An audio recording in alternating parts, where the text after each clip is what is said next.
જય માતાજી બધાને રામ રામ સવારના ગુડ મોર્નિંગ। તો તમારું સ્વાગત છે એક અમારા નવા બ્લોગમાં। અત્યારે વાગી ગયા છે 11 અને જો લાઇટ છે નહીં અને આપણે બેઠા છીએ અહીંયા દરવાજા પાસે। અહીંયા ઉપર છે એટલે દરવાજો આ બાજુ છે એટલે થોડો પવન આવે છે અને લાઇટ કઈ છે નહીં, ગરમી બહુ થાય છે।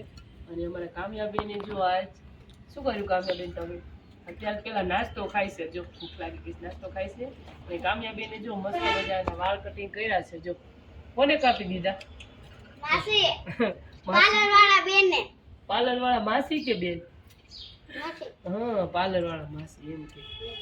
તો જો કામ્યાબેન ને મસ્ત વાળ કાપી દીધા છે અને આપણે જો ત્યારે મનીષાબેન તેલ નાખી દીધું છે। મનીષાબેન વયા જવાના સાથ ઘરે એટલે કીધું છે ને તમારે મસ્ત તેલ નાખી દે। મનીષાબેન બેસી ગયા તેલ નાખવા જો। અને અમારા હેમાંશીબેન કેમેરામેન બની ગયા છે। અને એવું છે બધું અત્યારે લાઇટ છે ને ગરમીમાં જો બફારો થાય છે મજા નથી આવતી। લાઇટ હોય તો ઘડી કઈ ગમે નહીં અને એવું છે બધું। સવારે આપણે ટિફિન એવું બધું બની ગયું છે એટલે રસોઈમાં તો થોડીક વાર લાગશે તો રોટલી બનાવશું। અને એના પપ્પા લઈ ગયા છે ટિફિન। અને બીજું તો નવીનમાં શું આપણે બપોર પછી જવાનું છે માસીના ઘરે। બપોર પછી 4-5 વાગે જઈશું કેમ કે તડકો જ આખો દિવસ બહુ હોય છે। મમ્મી ક્યાં જવાનું? ઉનાળના ઘરે જવાનું તારા ગ્લાસ લઈ દે ગયા।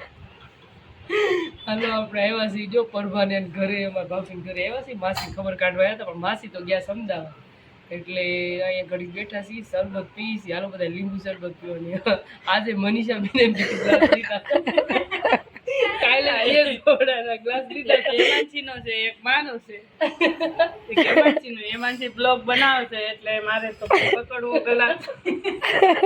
ના ના 2 ગ્લાસ લઈને જ પી ક્યાં ને પરભા 2 ગ્લાસ દીધા છે ને તમે? અમે થોડા 2 ગ્લાસ માંગવાના હોય તડકો બહુ છે ને ઉઘાડ બહુ એટલે સામેથી કીધું મારે 2 ગ્લાસ જોશે એમ।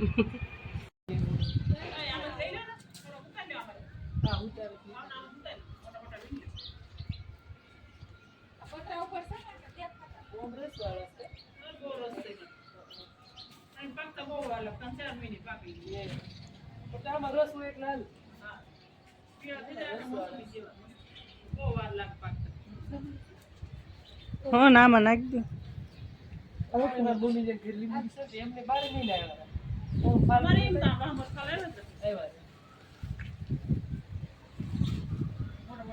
બાપા હા કરશે મને જાડવા બહુ હા કરશે એટલે વાળું છે થોડી કપતા હોય તો આપણે કઈક વાવી દઈએ। તમારા હારું બી હારું સારું